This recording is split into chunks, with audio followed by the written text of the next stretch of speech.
Yo, what is up, everybody? It is your favorite fat boy, Ray coming at you with another Fat Boy Takes. Yes, it is 9:53 a.m., and your boy is doing a pod during the week. Well, actually, I had wrote all the notes on freaking Saturday and Friday.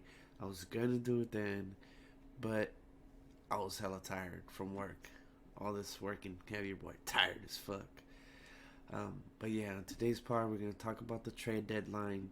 Yes, the trade deadline was like kind of underwhelming, but it's okay. I'll give some takes on that. I'll kind of talk about the trades today, which ones I like, which ones I do not like. Also, I'm gonna talk about the Raps and Celtics today. The reason I'm kind of doing it like that now because it's kind of easier to do just like two teams instead of doing like six teams. I literally feel like I'm here forever, and I don't even know if you guys even sit through that whole thing. But whoever sits through the whole thing, I really appreciate it because I know it is kind of hard hearing me talk for an hour, and I'm pretty sure it's gonna be hard getting through this pod because I'm pretty sure you can tell your boy is a little bit under the weather, which I am. I stay sick. Like I've been sick this whole winter. This whole winter sucks ass. I literally should have taken something not to get sick, but here we are. Your boy's gonna get into it right now. So don't forget to follow the pod on Podbean, Spotify. Oh, if you look for this pod on Spotify, it is fat. It's Fat Boy Takes with spaces between every word. My buddy showed me the other day that it's not all together, that it's all separated. Kind of weird, but whatever. But yeah, I'm also on Apple Podcasts. Don't forget to follow there. Without further ado, let's get into this one. This one will probably be short and sweet pod, nothing crazy. Oh, and I'll also talk about a little bit about the Super Bowl. I was obviously wrong, but it is okay because your boy don't give a shit because he didn't give a fuck who won. All right, well here we go. All right, so let's get into this trade deadline. So basically, like to me, I feel like there was only like two big trades, like two really important ones. But I will talk about all of them. And those two important trades to me was the Wiggins and D'Lo trade, and then the Morris trade to the Clippers. Other than that, the Capella trades like whatever. It's not a trade that's gonna have any impact on the season.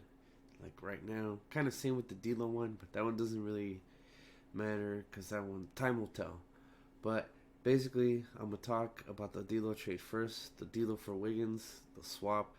To me, I feel like that trade is gonna be a bad trade in the long run because I think D'Lo is the better player. We've already had Wiggins in the league for 6 years, seen that he has not lived up to anybody's expectations. Everybody literally thought Wiggins was going to be a mini LeBron. Super athletic, was able to shoot when he came in the league, but he wasn't. He has not lived up to those expectations. As to where D'Lo came in with like not crazy high expectations, he's actually exceeded his expectations. The kid's been balling. I just find it very weird that Steve Kerr was like, I don't know about this, about him and the fit. He looked fine to me playing for that team. I guess. And then that's one thing about D'Lo too. D'Lo is a killer. D'Lo is not afraid to take a big shot. D'Lo got ice in his veins. That man literally says, "Yo, I got ice in my veins." It is very true. I've seen that kid just pull up and take some pretty big shots and not give a shit. As to Wiggins, I never see Wiggins Wiggins does not have that killer mentality to me. Wiggins is like one of those players that's like hella passive, and it's really weird because Andrew Wiggins can literally get to the rim at will. So it's like really weird just watching these two dudes play. D'Lo's a smaller guy, and he's just not afraid to go at the basket to take a big shot. To where Wiggins is like more passive. Their stats are like literally identical, but to me, I feel like D'Lo is the better player because D'Lo's also the better playmaker. And D'Lo is, like I said, I just said it. The man's a killer. He ain't afraid to take no big shots. The man ain't afraid. of the spotlight. As to where Wiggins, he kind of shies away from it. Like I've been hearing reports that everybody's like, "Oh, D'Lo didn't fit." I don't understand how D'Lo didn't fit. D'Lo was playing fine with the Golden State Warriors. I guess Kerr didn't like the fit, so Kerr was like, "Whatever." He traded him, which is, I guess, it's good for D'Lo. He gets a fresh start again. Also, he gets to play with his friend Cat. Cat's been wanting to play with D'Lo since he got in the league, so obviously, the Timberwolves are happy. They're gonna get to keep Cat happy because obviously Cat is miserable. The Timberwolves have not lived up to the hype since they got Cat and they had Wiggins. Also, they made the playoffs with Butler, but they were an 8 seed, got bounced in the first round or whatever. So that team really has not lived up to any of the expectations either. But I guess Cat's happy. He's been wanting to play with his boys, so it's good. You keep him happy. Also, that just showed that the T-Wolves knew that Wiggins wasn't the franchise guy. Obviously, Cat is obviously the franchise guy. They show it by, obviously they went and go get his guy to keep him happy, to keep him, so he's not upset because they keep losing. I feel like D'Lo is the better player, but I feel like Wiggins is going to the better situation. The reason I say that is because, let's just be honest, the Warriors suck this year, but next year the Warriors are going to be fucking good. Like, real damn good. Once Seth comes back, once Clay comes back, Wiggins, and then you're going to have Green playing at an elite level with his two of the best shooters in the league. That team's going to be good again. Also, they're going to have like a top 5 pick guaranteed because they're probably going to have the worst record in the league. So yeah, basically, I think the Warriors are going to take an L on this trade because I think D'Lo is the better player. But I guess time will tell. Hopefully I'm wrong. Like, me, I don't care. I'll take my L's. It don't matter to me. But I do feel like the Warriors are going to take this L. But I guess we'll find out. Now let's talk about the other trade. There's like two more trades. The Capella to Hawks trade. That trade to me was kind of weird. Like, the Rockets are just like, you know what, guys? We're going small. We're going to fucking play PJ Tucker at center. What the fuck? Like, bro, the West has nothing but size. This is like a trade to me that made no sense. It made sense for the Hawks, obviously. The Hawks have been looking for a big man for a while. And, they're going to get a good big man. He's worth... I don't think he's worth 17 mil. Maybe around the 12 range, but whatever. That man got paid. But, to me, this is a good trade for the Hawks. I think this is a bad trade for the Rockets. So, even though their little small ball lineup is working right now, I don't see the small ball lineup working in the playoffs. So if they play the Nuggets or the Lakers, this team's fucked. Even though the Rockets did win their last game against the Lakers, mind you, they shot 19 for like 28 from 3. They made 19 threes. If the Rockets don't make 19 threes, they literally don't win that game. But they did win it. I like the trade for the Timberwolves picking up Malik Beasley, and then also the Nuggets, they shed salary, which is good for the Nuggets. Also, I know Paul Millsap is coming off the Bucks next year because he doesn't have an option. His contract is up, so they will get $30 million plus those expiring contracts to get off the Bucks. So to me, I feel like this trade was good for the Hawks, bad for the Rockets. I just feel like the Rockets already said, this team is literally where it's going to be. This team is not going to... Obviously, they know already. They're not a championship team. It's obvious. The Clippers are better. The Lakers are better. The Nuggets are better. The Rockets just kind of sort of were just like, you know what? F it. We know we're not going to do anything. Let's just blow it up. Well, not blow it up, but let's trade that piece and see how we do just going small. Because that's what they literally, this trade says to me. They're just throwing in the towel. Like, oh, fuck it. we're just gonna try this, and we're just gonna go at it 100% small ball all the time. Um, Also, this is the other big trade that I think this is probably the biggest trade. Like, this is a trade that is going to affect the outcome of the Western Conference. Obviously, I've been saying this all the time. I have the Clippers as a lock to make it to the Western Conference Finals and the championship. This trade right here just makes that even easier for them. The fact that they went out there and got Marcus Morris for Joe Harkless and a first round pick is mind blowing to me. Like, they got this man for peanuts. Uh, I don't know what the hell the Lakers were thinking, not wanting to trade Kyle Kuzma and Darren Green. That to me was really, really weird, considering that the Lakers need shooting. They they still need shooting, and Morris is shooting 44% from three.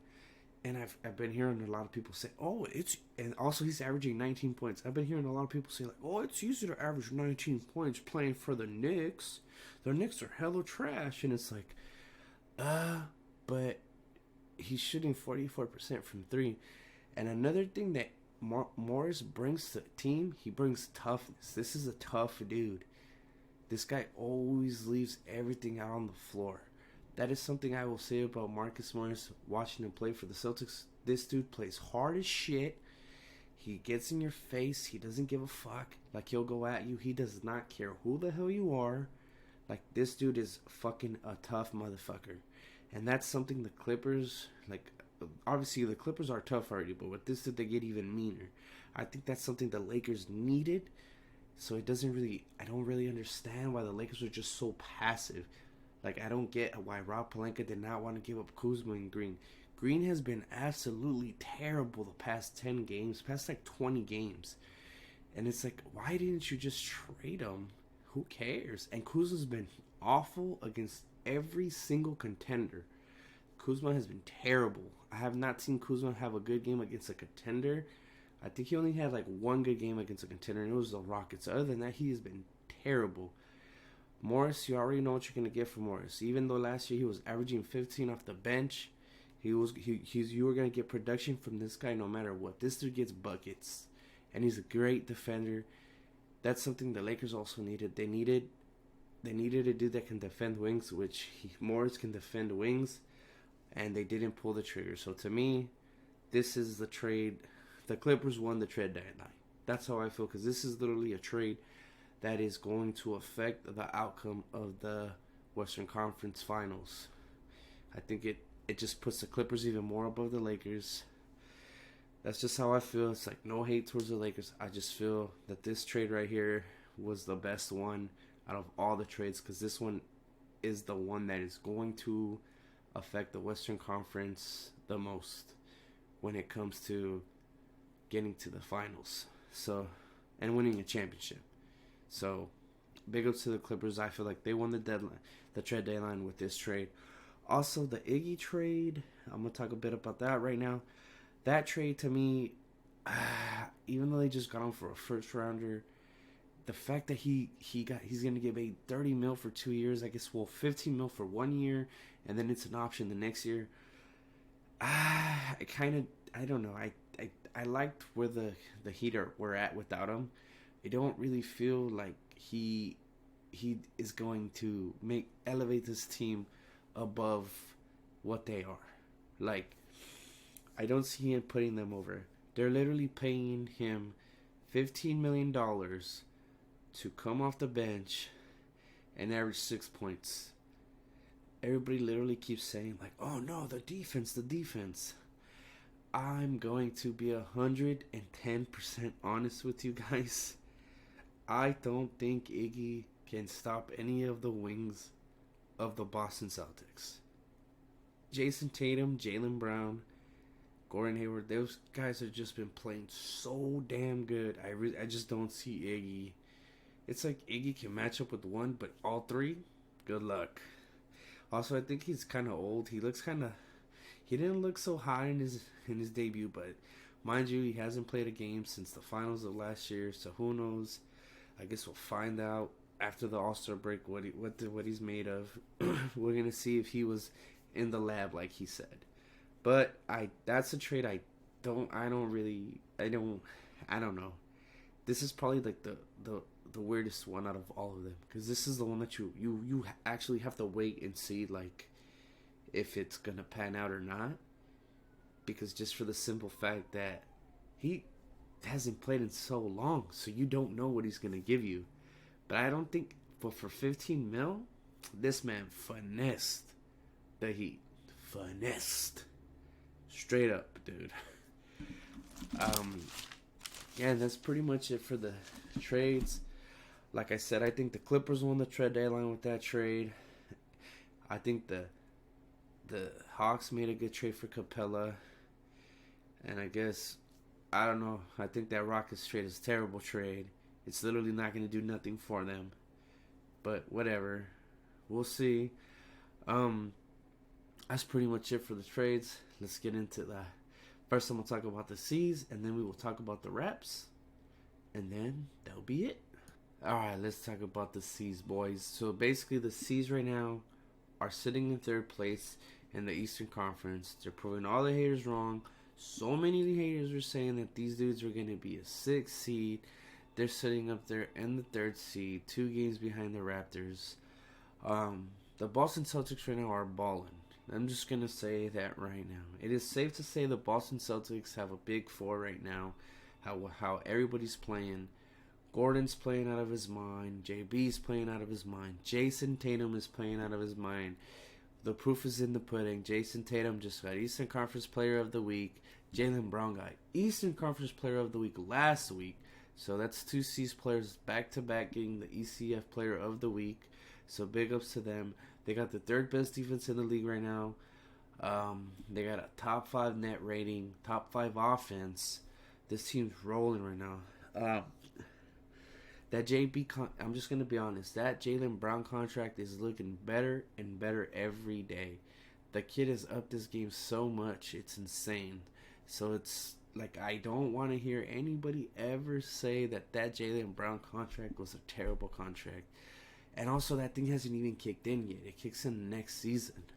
So we're literally getting this 20 points a game production on a $7 million contract, which makes it even sweeter, dude. So that JB contract looking super fire right now. I'm just going to be honest with you guys. That contract looks so good right now. He's averaging, and also JB in the last 10 games is averaging 21 points. He's shooting 50% from the field, and he's playing great defense. This dude is on it right now. Also, Gordon Hayward in this 10-game stretch has been lights out. He's shooting 52% from the field, 46% from 3, and he's shooting 86% from the free throw line. He's averaging 19 points. It looks like the Utah Gordon is back. Hopefully he can stay consistent, because like I've been saying, I think for this team to have any chance to beat the Bucks, they're going to need Gordon to play at this level. I've been saying it all year.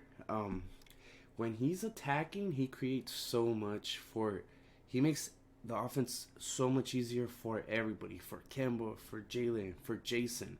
When he's attacking, he just opens up so much. And also, to me, I feel like he is the best playmaker on the team. He is the best passer on the team. Him and Kemba are the 2 best playmakers on the team.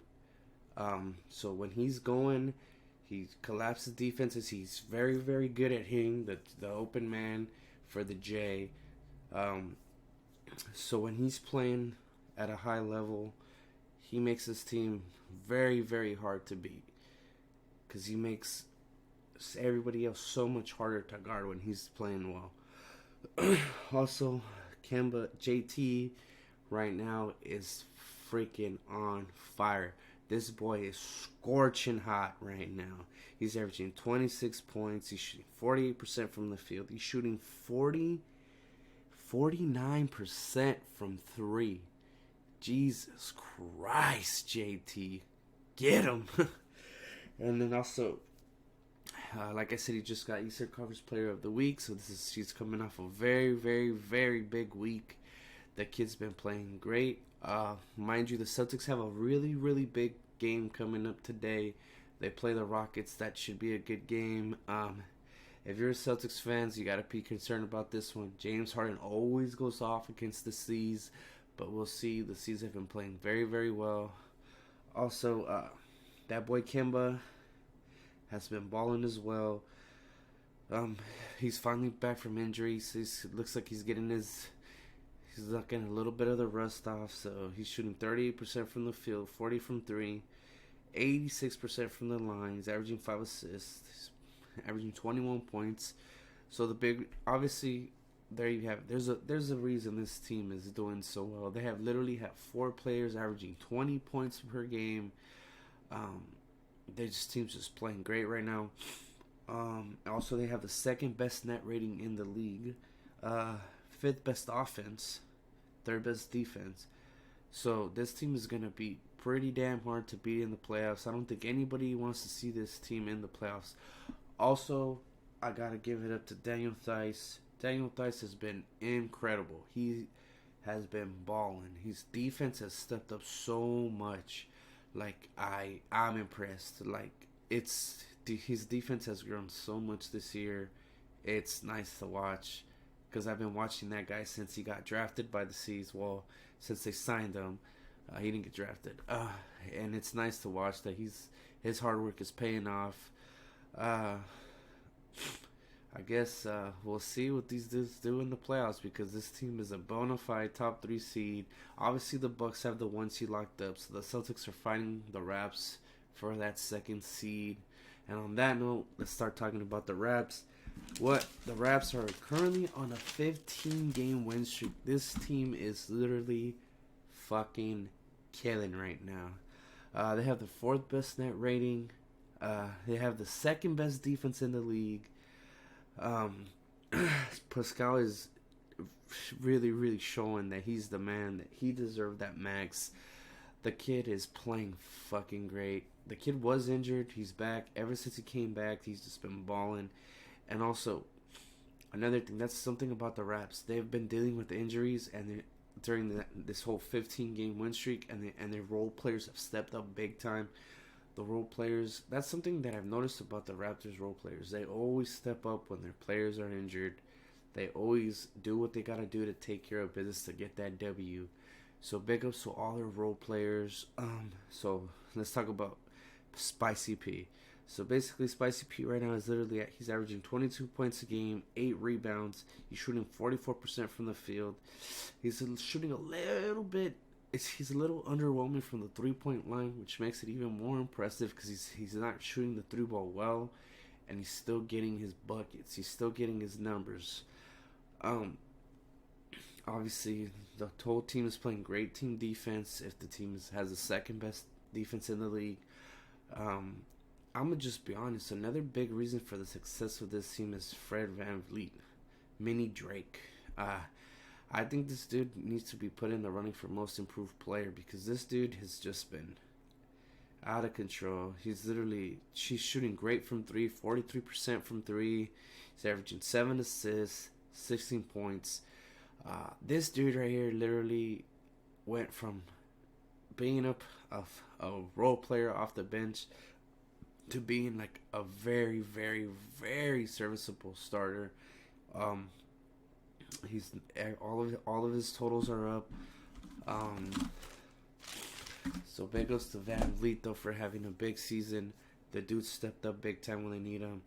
Also, Kyle Lowry, Mr. Reliable, Mr. Buffet Eating Man, been balling too, averaging 18 points in this 15-game stretch. Also, I know he got injured. But like I said, also Serge Ibaka's been balling. Marc Gasol, all these dudes have just been playing great. Obviously, they're on a 15-game win streak. It's just nice to see though because a lot of people were just hating on the Raps. Like I called it at the beginning of the season. I said the Raps would be a top 4 team in the East. But I know a lot of people were like, "Oh, the Raps, they dead. No Kawhi, they dead. This team gonna suck. Blah blah blah blah blah." And I was just like, "Wait, how is this team gonna suck?" they literally just they just have the dude that won the most improved player. Like, how is this team gonna suck? The whole team's literally the same team, just minus Kawhi. Yes, mind you, Kawhi is a great player. Like, Kawhi's amazing. But Pascal Siakam has been like killing it. So he's been showing he's worth that contract. I'm glad that I was right about the Raps, though. Being a top 4 seed, they're literally sitting second in the East. The East is pretty damn hard conference this year. There's like 4 really good teams: the C's, the Bucks, the Raps. No, oh, never mind, 3. Well, the Heat. The Heat are really good as well. There you go. That's the 4th team. I was gonna say the Sixers. Yikes, dude. The Sixers are a dumpster fire right now. We're not even gonna get into that team. I'm gonna be here all night talking massive shit about the Sixers. I don't want to do that. Even though some of you will love it, because I know some of you that listen to the pod hate the Sixers. Andre. But yeah. But yeah.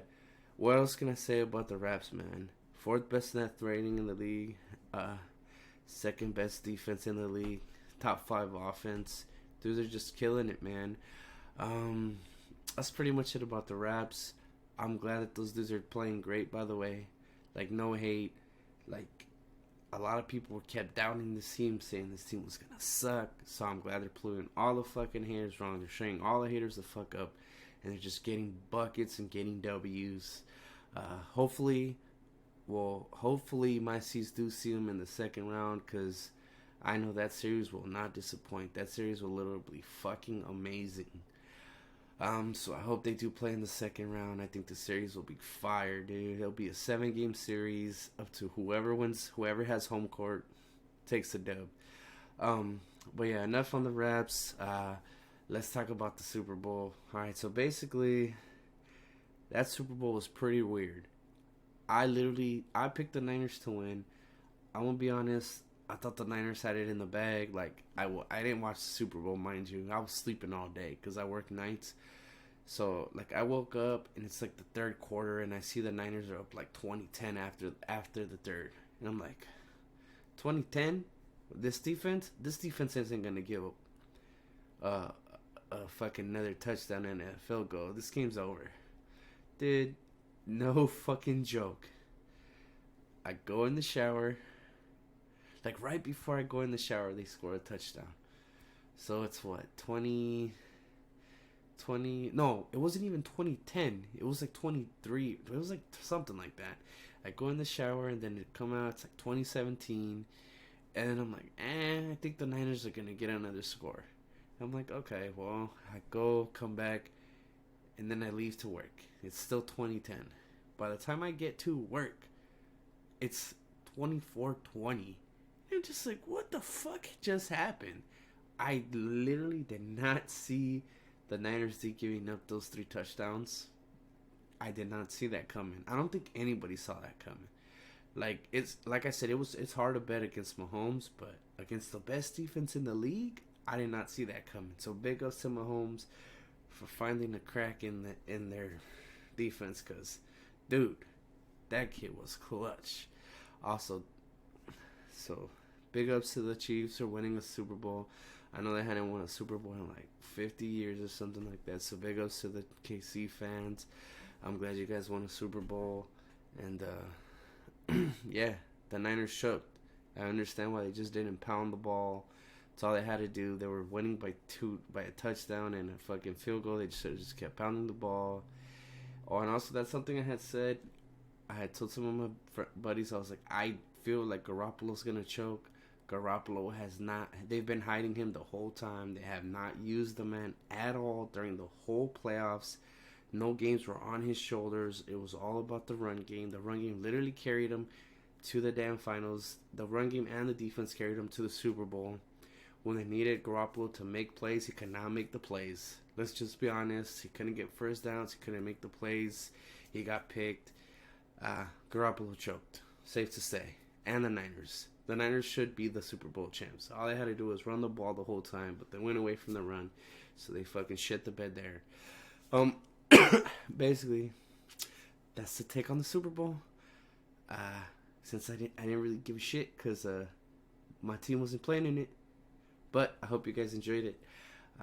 I will catch you guys later. I'm going to get out of here. I want to go back to sleep because I do work tonight. I hope all you guys have a great day. Don't forget to follow the pod on Apple Podcasts, Podbean, Spotify. I am going to try to have a guest soon on the pod. My buddy Andre. But like right now, our schedules on the weekends are kind of shitty. Like I gotta kind of plan it out with my boy so I can get him on the pod. Also, I've been trying to get the lifelong Laker fan, but my boy's been hella busy. My boy's going to school to be an engineer. Also, Dr. Gabe has been slacking. I've been telling Dr. Gabe to come on the pod with me for a while, but he too busy doing it big, Mr. PhD. Just kidding, y'all, but yeah, I'm gonna try to get Dr. Gabe on the pod as well. But hope you guys enjoy this one. Take care. Don't forget to follow the pod. I hope you guys have a great day today. I know it's rough. Working during the week always sucks. But hang in there, boys. Also, I got fucking PTO coming up, so fuck yeah. Alright, guys. Have a good day. Take care.